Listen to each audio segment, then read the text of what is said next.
اس میں سود کی حرمت، سود کتنا بڑا گناہ ہے، اور سود کا کام کرنے والے کو اللہ نے فرمایا پھر اللہ سے جنگ کے لیے تیار ہو جاؤ، اگر نہیں چھوڑنا ہے تو تیار ہو جاؤ۔ حدیث بھی سن لیجئے، پیارے آقا علیہ السلام فرماتے ہیں السلام علیکم ورحمۃ اللہ وبرکاتہ۔ دوستو، تقوی اپنانے اور سود سے بچنے کے حکم، اس ٹاپک پر بہت ہی لاجواب بیان ہے مولانا عبدالحبیب اتاری صاحب کا، وہ آپ سماعت کریں۔ آج قرآن پاک کی جو آیت ہم سنیں گے، پارہ نمبر 3 ہے، سورہ بقرہ ہے، اور آیت نمبر 278 اور 279 ہے۔ پہلے میں تلاوت کر دیتا ہوں اس کا ترجمہ، اور پھر انشاءاللہ اس موضوع کو لے کر آگے بڑھتے ہیں۔ اللہ کریم قرآن مجید میں ارشاد فرماتا ہے، بسم اللہ الرحمن الرحیم، یا ایہا الذین آمنوا اتقوا اللہ وذروا ما بقی من الربا ان کنتم مؤمنین فَإِن لَمْ تَفْعَلُوا فَأْذَنُوا بِحَرْبٍ مِّنَ اللَّهِ وَرَسُولِهِ وَإِن تُبْتُمْ فَلَكُمْ رُؤُوسُ أَمْوَالِكُمْ لَا تَظْلِمُونَ وَلَا تُظْلَمُونَ۔ بڑی پیاری آیتیں ہیں، بہت اہم حکم بیان ہوا ہے، اور براہ راست ایمان والوں سے بات کی گئی ہے۔ اللہ نے مجھ سے اور آپ سے قرآن میں کیا بات کی ہے، یہ ہمیں پہلے پڑھنا چاہیے، سمجھنا چاہیے، تاکہ میسج آف اللہ سبحانہ و تعالی وہ ڈائریکٹلی میں ریسیو بھی کروں اور پھر اس پر عمل کرنے کی بھی کوشش کروں۔ ترجمہ کیا ہے ان دو آیتوں کا؟ اے ایمان والو، یا ایہا الذین آمنو، اے ایمان والو۔ اب آگے فرمایا اگر تم ایمان والے ہو تو اللہ سے ڈرو۔ یعنی آپ دیکھیں قرآن میں جا بجا ہمیں رب کریم نے اپنے خوف کا ذکر فرمایا۔ یہاں اس سے مراد یہ ہے کہ ہمیں اللہ کی فرما برداری کرنی ہے، اللہ پاک کی ناراضگی والے کاموں سے اپنے آپ کو بچانا۔ ایمان والے ہو تو اللہ سے ڈرو، اور جو سود باقی رہ گیا ہے اسے چھوڑ دو۔ آگے فرمایا پھر اگر تم ایسا نہیں کرو گے تو اللہ اور اللہ کے رسول کی طرف سے لڑائی کا یقین کر لو، اور اگر تم توبہ کرو تو تمہارے لیے اپنا اصل مال لینا جائز ہے، نہ تم کسی کو نقصان پہنچاؤ اور نہ تمہیں نقصان ہو۔ اب اس آیت کا شان نزول کیا ہے، یہ کس پس منظر میں نازل ہوئی؟ بعض اوقات کچھ آیتوں کے پیچھے ایک پورا بیک گراؤنڈ ہوتا ہے، کوئی وجہ ہوتی ہے، کوئی واقعہ ہوتا ہے، پھر اللہ کریم کا حکم نازل ہوتا ہے۔ تو اس کا بڑا زبردست جو ہے وہ یوں سمجھیے کہ بیک گراؤنڈ ہے۔ یہ آیت ان لوگوں کے حق میں نازل ہوئی جو سود کی حرمت، یعنی سود حرام کا حکم جو ہے نازل ہونے سے پہلے سودی کاروبار کرتے تھے، یعنی اس وقت تو وہ ناجائز نہیں تھا، اللہ کی طرف سے منع نہیں ہوا تھا۔ اب بہت سارا سود لینا باقی تھا، یعنی جو پروفٹ تھا وہ ان کا لینا باقی تھا، اور اب قرآن کا حکم آیا اور حکم یہ دیا گیا کہ اب پچھلا سود جو آپ نے لینا ہے وہ بھی لینے کی اجازت نہیں ہے، وہ معاف کر دو، وہ چھوڑ دو، وہ ختم کر دو۔ اگر تم ایمان والے ہو تو جو سود لینا باقی ہے اسے چھوڑ دو۔ اور دوسری آیت میں فرمایا گیا کہ سود کی حرمت کا، یعنی سود حرام ہونے کا حکم نازل ہو چکا، اب اس کے بعد بھی جو سود کا لین دین کرے گا وہ اللہ تعالیٰ اور اس کے رسول سے جنگ کا یقین کر لے۔ اعلان کیا کر دیا گیا کہ یہ کام کرنے والا گویا اللہ اور اس کے رسول سے جنگ کر رہا ہے۔ اب یہ کتنا سخت حکم ہے، یعنی ہمیں ڈرایا گیا کہ جب اللہ سے کوئی جنگ کرے گا تو پھر تو اس نے برباد ہی ہونا ہے، پھر تو کوئی ایسا تو معاذ اللہ سوچ ہی نہیں سکتا نا کہ میں اللہ سے جنگ کر کے جیت جاؤں گا، تو اس کا مطلب بربادی ہے۔ پھر آگے فرمایا یہ کیوں یہ شدید ترین وعید ہے، یعنی سمجھا دیا گیا کہ یہ اتنا برا کام ہے کہ یہ اگر پھر بھی تم نہیں مانو گے تو اللہ اور اس کے رسول سے جنگ کے لیے تیار ہو جاؤ، یقین کر لو۔ اور اللہ اکبر، پھر فرمایا کہ جن لوگوں کا اس زمانے میں سودی معاملہ تھا انہوں نے اپنے سودی مطالبات چھوڑ دیے، عرض کیا کہ اللہ تعالیٰ اور اس کے رسول سے لڑائی کی ہمیں کیا تاب، ہم کس قابل ہیں، یہ کہہ کر وہ سب انہوں نے ان کاموں کو چھوڑ دیا، اس سے تائب ہو گئے۔ مگر میرے پیارے اسلامی بھائیوں غور کیجئے، آج کا مسلمان، اس زمانے کے مسلمان، جیسے ہی آرڈر نازل ہوا، جیسے ہی حکم نازل ہوا، اچھا یہ ایک بار نہیں ہوا، اسلام کی اگر تاریخ پڑھیں تو کئی بار ایسا ہوا، کیونکہ اسلام گریجولی نازل ہوا، وقتاً فوقتاً اسلامی احکام جو ہیں، آرڈر آف اسلام، وہ وقتاً فوقتاً آتے گئے۔ تو اسلام میں ایک وقت ایسا بھی تھا کہ شراب حرام نہیں تھی، ٹھیک ہے نا, تو لوگ پیتے تھے شراب, جب حرام نہیں تھی تو ان کو گناہ بھی نہیں تھا. مگر جیسے ہی شراب کی حرمت کا, شراب کے حرام ہونے کا حکم نازل ہوا تو روایتوں میں آتا ہے کہ گلیوں میں پانی کی طرح شراب بہنے لگی, یعنی لوگوں نے اپنے برتن توڑ دیے, اپنے شراب کے کوزے جو بھی تھے سب بہا دیے. اللہ کا حکم آ گیا, اب ہمیں نہیں کرنا ہے. بالکل اسی طرح سود کا کاروبار چلتا تھا, جیسے ہی آرڈر آ گیا, جیسے ہی اللہ کا حکم آیا, یعنی آج کے زمانے کے لاکھوں کروڑوں روپے لوگوں کے نکلتے تھے, معاف کر دیے, ختم. اللہ کا حکم آ گیا, فنش. یہ اس زمانے کے مسلمانوں کا جذبہ تھا. اچھا, بڑی ایک باریک سی لائن ہے جو میں سمجھانا چاہتا ہوں. یہ وہ قوم تھی جو شراب پیتی تھی اور گناہ بھی نہیں تھا, ٹھیک ہے نا, عادت میں بھی تھا. یہ وہ قوم تھی جو سود کا کاروبار کرتی تھی اور گناہ بھی نہیں تھا, کیونکہ آرڈر ابھی نہیں آیا تھا حرام کا. یعنی آدھی لائف, یہ زندگی کا بہت سارا وقت گزرا وہ کام کرتے کرتے, حکم آیا تو سب چھوڑ دیا. ہم تو جب سے پیدا ہوئے ہیں شراب حرام ہے نا, ہم تو جب سے پیدا ہوئے ہیں, جب سے آنکھ کھولی ہے سود حرام ہے, ہمیں پتا ہے, مسلمانوں کو پتا ہے. یعنی معلوم ہوتے ہوئے مسلمان شراب پی رہا ہے. فرق دیکھیے, وہ جب پیتے تھے وہ جائز تھا, جب وہ سود کا کام کرتے تھے حرام نہیں ہوا تھا. مگر حکم آیا تو جو عادتیں تھیں وہ رائٹ اوے, ایسا نہیں تھوڑے دنوں بعد تھوڑا وقت لے لیں, یار ابھی تھوڑا ٹائم لگے گا, اگلے سال توبہ کر لیں گے. نہیں, ادھر حکم نازل ہوا, ادھر برتن ٹوٹنا شروع ہو گئے, ادھر شراب بہنی شروع ہو گئی, ادھر حکم نازل ہوا. صحابہ اکرام نے یا جو بھی لوگ تھے کہا حضور ہم نے بس معاف کر دیا, اللہ کا حکم آ گیا, لبیک. ہم پر اللہ کا حکم نہیں آیا, ہمیں نہیں پتا. کیا یہ بچپن سے نہیں سن رہے کہ سود کا کام کرنے والا ایسا جو اللہ سے جنگ کرتا ہے؟ مگر آج لالچ, اچھا لوگوں کو الگ الگ اسٹائل سے, یہ جو سودی ادارے ہیں, سودی جو کارپوریٹس ہیں یا جو بھی ادارے ہیں, وہ اٹریکٹ کیسے کرتے ہیں؟ پریشانی کس بات کی؟ گھر بنانا ہے, ہم آپ کو قرضہ دیں گے. موٹر سائیکل چاہیے, ہم آپ کو قرضہ دیں گے. اچھا گاڑی چاہیے, ہم آپ کو قرضہ. بچے کی شادی کیوں گھبرا رہے ہو, ہم آپ کو قرضہ دیں گے, تو پھر سود بھی تو لے رہے ہیں. بندہ کہتا ہے ابھی تو کام پورا کر لو نا, ابھی تو ذرا تھوڑا عزت رہ جائے, ابھی بچی کی شادی کر لوں, ابھی اچھی گاڑی لے لوں, ابھی گھر بنا لوں, پھر تھوڑے تھوڑے کر کے دے دوں گا. ہم نے کئی لوگوں کو برباد ہوتے دیکھا ہے. بڑے بڑے امپائر, بڑی بڑی عمارتیں, بڑی بڑی فیکٹریاں ہم نے بکتے دیکھی ہیں. جو بزرگ بیٹھے پوچھو ان سے, پیچھے سے بات کیا نکلتی ہے کہ یہ سب کچھ سود پر قائم تھا, یہ سب کچھ حرام پر قائم تھا. ارے جب رب نے قرآن میں واضح اعلان کر دیا کہ اللہ سے جنگ ہے, تو مجھے بتاؤ نا, کوئی اللہ سے جنگ کر کے جیتے گا؟ بربادی ہونا ہے, تھوڑے عرصے عیش کر لے گا, پھر مار پڑنی ہے اسے. اور جتنے عرصے عیش بھی کیا تو وہ حرام پر کیا نا. اور آپ کو پتہ ہے یہ کس قدر حدیثوں میں سود کے بارے میں اس کی مذمت بیان ہوئی ہے. لیکن پہلے میں ایک اور بات بھی بیان کر دوں کہ ایک بات سمجھنی ہے. دو ایسے گناہ ہیں جن پر اعلان جنگ کیا ہے اللہ نے. ان دونوں گناہوں سے ہمیشہ بچنا. آپ خود بھی بچیں, اپنے بچوں کو بھی بچائیں. خاص تاکید کریں کبھی ان گناہوں کے قریب مت جانا.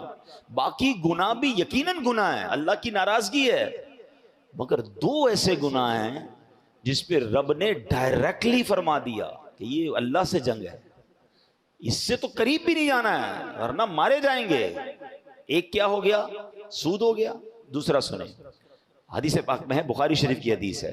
حضرت ابو ہریرہ رضی اللہ تعالیٰ عنہ اس حدیث کے راوی ہیں کہ تاجدار رسالت صلی اللہ تعالیٰ علیہ وسلم نے فرمایا, اللہ تعالیٰ ارشاد فرماتا ہے, جو میرے کسی ولی سے عداوت رکھے تو میں نے اس سے جنگ کا اعلان کر دیا. اللہ اکبر. کیا پتہ چلا؟ اللہ کے ولی سے دشمنی رکھنا, اللہ اس سے جنگ کا اعلان کرتا ہے, اور سود کا کام کرنے والے سے رب جنگ کا اعلان فرماتا ہے. اب یہ دو باتوں سے, اچھا سود سے بچنا تو واضح یوں ہے کہ اگر دل پکا ہے, ورنہ تو بندہ, اچھا آج کل کیا ہو گیا ہے کہ نئی پیکنگ میں شراب آ رہی ہے, مثال دے رہا ہوں, نئی پیکنگ میں سود آ رہا ہے, وہ کہتے نہیں جناب یہ سود نہیں ہے, یہ تو انٹرسٹ ہے, یہ تو پروفٹ ہے, یہ تو جناب آپ کو انسینٹیو دیا جا رہا ہے, یہ تو جناب آپ کا گفٹ ہے. علم تو ہے نہیں, ہمیں معلوم تو ہے نہیں. یاد رکھیے جو قرض پر نفع ہوتا ہے, ٹھیک ہے, آسان لفظوں میں کہہ رہا ہوں, ویسے تو اس کی بڑی ڈیٹیل ہے, جو قرض دے کر نفع لیا جاتا ہے، مال کے اوپر نفع ہوتا ہے، وہ عموماً سود ہی ہوتا ہے۔ ہاں اس کی اگر کوئی جائز صورت ہے تو وہ علماء بتائیں گے نا، میں اور آپ تو مفتیان کرام نہیں ہیں اپنی طرف سے فیصلہ کر لیں یار میرا دوست کاروبار کر رہا ہے، ایسا کرو 5 لاکھ روپے لے لو، مہینے کے 10,000 روپے دے دینا، چلو کبھی 11 دے دینا، جیسی مرضی کبھی 9 دے دینا، آپس میں کہتے میں نے فکس تو نہیں کیا نا، میں کبھی 10 لیتا ہوں، کبھی 9 لیتا ہوں، کبھی 11 لیتا ہوں۔ ارے پیارے بھائی، آپ نے نقصان کی تو جگہ ہی نہیں چھوڑی، آپ نے تو نفع ہی نفع رکھ لیا نا۔ تو اس کی ڈیٹیل ہے، یہ سود ہو جائے گا بعض صورتوں میں، اور آپ حرام کے مرتکب ہو جائیں گے۔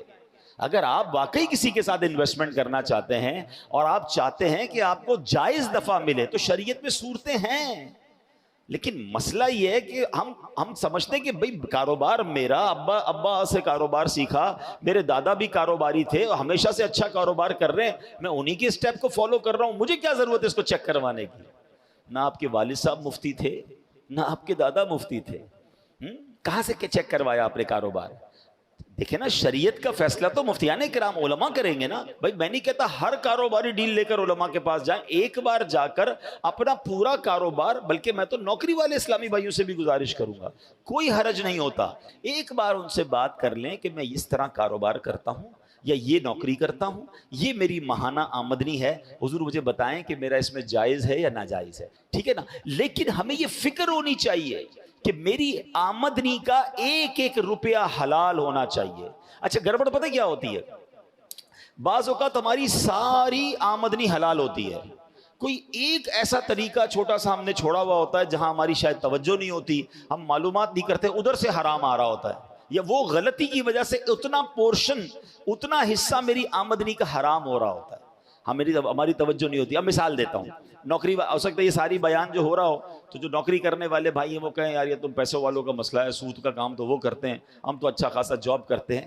یقیناً جاب کرنے والے کے آمدنی میں حرام شامل ہونے کے چانسز کم ہیں، مگر چانسز ہیں۔ اب وہ کیسے ہیں؟ مثال کے طور پہ وہ ٹائم پہ نہیں جاتا، ٹھیک ہے نا، اس کی 8 گھنٹے کی ڈیوٹی ہے، کام 7 گھنٹے کا کرتا ہے، اور جناب حاضری 8 گھنٹے کی لگ رہی ہے، پیسے بھی 8 گھنٹے کے لے رہا ہے۔ اور اگر آپ کے جو دیکھیں، ایک تو گورنمنٹ جاب ہے، اس میں تو آپ کسی سے معاف بھی نہیں کروا سکتے، وہ تو آپ کو پورے گھنٹے ہی دینے، کوئی معاف کرنے کا اختیار نہیں رکھتا ہے، تو لوگوں کا ٹیکس کا پیسہ ہے، آپ کو پورا ٹائم دینا پڑے گا۔ یہاں گورنمنٹ جاب میں تو گھر پہ بیٹھ کے لوگ حاضریاں لگا کے تنخواہ اٹھا رہے ہوتے ہیں، تو سارا حرام نہیں ہے؟ اچھا پھر اس کے بعد اگر آپ کسی سیٹ کے پاس کام کرتے ہیں اور وہ جناب آپ کو کسی کام پر بھیجتے ہیں اور آپ اس کام کے ساتھ اپنے بھی کام کر رہے ہیں، تھوڑا آرام بھی کر رہے ہیں، ٹائم بھی کم دے رہے ہیں، بہانہ لگا رہے ہیں، تو جتنی دیر آپ نے مزدوری یا کام یہ جاب نہیں کی ہے اتنی دیر کے پیسے لینا تو حرام ہو گیا نا، اگر اس کو پتہ نہیں ہے۔ آپ شریعت کا حکم، کتنی خوبصورت ہماری شریعت ہے کہ جاب کرنے والا اپنے باس سے اجازت کے بغیر نماز کے ساتھ نوافل بھی نہیں پڑھ سکتا، یعنی کیونکہ نفل نماز پڑھے گا تو اتنی دیر وہ اپنی جاب سے کام لے رہا ہے نا، کم کر رہا ہے، اجازت لے ورنہ نہیں پڑھ سکتا۔ اب آپ بتائیں، جو شریعت مجھے اور آپ کو جاب کے دوران بغیر اجازت نفل پڑھنے کی اجازت نہیں دے رہی ہے، وہ جناب اپنے دوستوں سے ملنے کی اجازت، موبائل فون پر گھنٹوں بات کر رہے ہیں، جو کام دیا وہ کام چھوڑا ہوا ہے، کئی لوگ کمپیوٹر پہ بٹھا کر ان سے کوئی کام لینا ہوتا ہے، وہ کمپیوٹر پہ کچھ اور کر رہے ہوتے ہیں، اور جناب آخر میں حاضری لگا کر تنخواہ بھی لے رہے ہوتے ہیں۔ تو چاہے آپ جاب کر رہے ہیں، چاہے کاروبار کر رہے ہیں، ایک بات یاد رکھیے، ایک نقطہ، ایک روپیہ بھی میری اور آپ کی روزی میں حرام نہیں آنا چاہیے۔ اب آپ کہیں گے یار ہزاروں روپے کماتا ہوں یا لاکھوں کماتا ہوں، تھوڑا بہت حرام آ جائے گا تو کیا ہوگا؟ میں آپ کو ایک ایگزامپل کے ذریعے سمجھاتا ہوں۔ ایک برتن ہو اور اس برتن میں آپ ٹھنڈا میٹھا دودھ بھر دیں، ایک بالٹی لیں اور اس میں ٹھنڈا میٹھا دودھ بھر دیں اور اس میں 2 قطرے پیشاب کے ڈل جائیں، اب آپ وہ دودھ پیئیں گے؟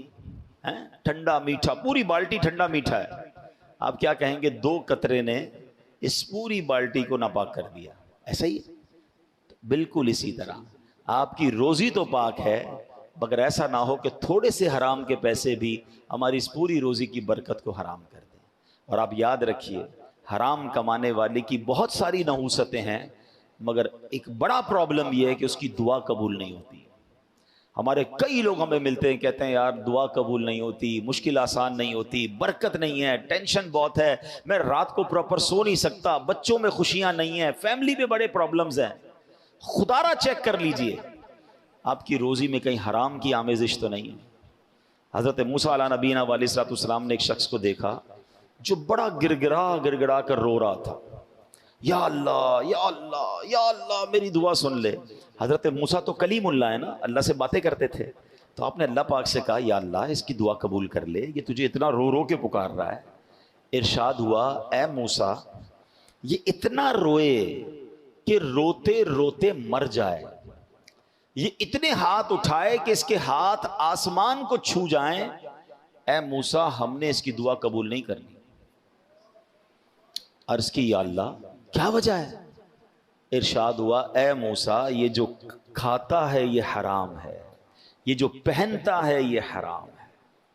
اب میں روزے بھی رکھوں، میں نمازیں بھی پڑھوں، میں جناب مقدس مقامات پر بھی جاؤں، میں رو رو کے دعائیں بھی کروں، لیکن روزی حرام ہے، پھر کدھر سے دعائیں قبول ہوں گی؟ عبادتیں بھی قبول نہیں ہوتی۔ اچھا پھر بچوں کو جو آپ حرام کھلاتے ہیں، اچھا لوگ کہتے ہیں میں اس لیے غلط کرتا ہوں کہ بچوں کے لیے کر رہا ہوں، اپنے لیے تھوڑی کر رہا ہوں۔ آپ غلط کر رہے ہیں، جو اپنے بچوں کے لیے حرام کما رہا ہے۔ روایتوں کا یہ مضمون ہے کہ جو باڈی، جو جسم حرام سے بڑھتا ہے، حرام سے پلتا ہے، وہ جہنم کی آگ میں جلنے کے قابل ہے۔ آپ تو اپنے بچوں کو جو نشو نما ہو رہی ہے، جو ان کی گروتھ ہو رہی ہے، وہ حرام سے کر رہے ہیں۔ آپ بچے کے لیے دودھ لا رہے ہیں، بچے کے لیے کھانا لا رہے ہیں، بچے کے لیے جو بھی لا رہے ہیں، اگر وہ حرام سے ہے تو آپ سوچیں۔ کچھ لوگ تو ایسی جاب تلاش کرتے ہیں کہ یار جاب 40,000 کی، اوپر کی کمائی لاکھوں کی ہے، نہ کرو ایسا۔ یہ اوپر کی کمائی آپ کما تو لوگے، مگر قیامت کے دن کیا جواب دیں گے؟ میں نے اسی ممبر پر بیٹھ کر ایک جملہ کہا تھا، آج پھر کہتا ہوں، کاش کسی کے دل میں بات اتر جائے۔ میں نے کیلکولیشن کی تھی، اور میری اس کیلکولیشن کو آپ سب سمجھیے۔ اپنی زندگی میں اپنی کمائی کا کتنا فیصد میں اپنی ذات پر خرچ کرتا ہوں؟ سب لوگ غور کر لیں، نوکری والے بھائی بھی، کاروباری بھائی بھی۔ اپنی سوال کیا ہے؟ اپنی زندگی میں اپنی پوری زندگی کی کمائی کا اپنی ذات پر، پرسنل میری ذات پر میں کتنا خرچ کرتا ہوں؟ میں نے حساب کیا 5%، صرف 5%۔ باقی کدھر خرچ ہو رہا ہے؟ بیوی پر، بچوں پر، ماں باپ پر، فیملی پر، یا بندہ کافی سارا چھوڑ کے مر جاتا ہے۔ اپنے اوپر بندہ خرچ بہت تھوڑا کرتا ہے۔ ہم تو بعض اوقات اپنے نئے کپڑے بھی نہیں سلواتے، بچوں کے لیے لے رہے ہوتے ہیں۔ ایسا ہی ہے نا، ہماری خواہشات کم، فیملی بچوں کی زیادہ ہوتی ہے۔ اچھی بات ہے، اپنے بچوں پہ لوگ اچھا خرچ کرنا چاہیے، مگر جو میں سکھانا چاہ رہا ہوں، سمجھانا چاہ رہا ہوں، اب 100 روپے کمائے میں نے، اپنے اوپر کتنے خرچ کیے؟ 5۔ جواب دیجئے کتنے خرچ کیے؟ اللہ کی بارگاہ میں جواب کتنے کا دوں گا؟ 100 روپے کا۔ پوائنٹ سمجھیے، کمائے کتنے؟ 100، خرچ کتنے کیے؟ 5، جواب کتنے کا دوں گا؟ اگر وہ 100 حرام کے کمائے، خرچ تو 5 ہی کیے، مار پورے 100 کی پڑنی ہے، عذاب پورے 100 کا میں اٹھاؤں، باقی لوگ مزے کریں۔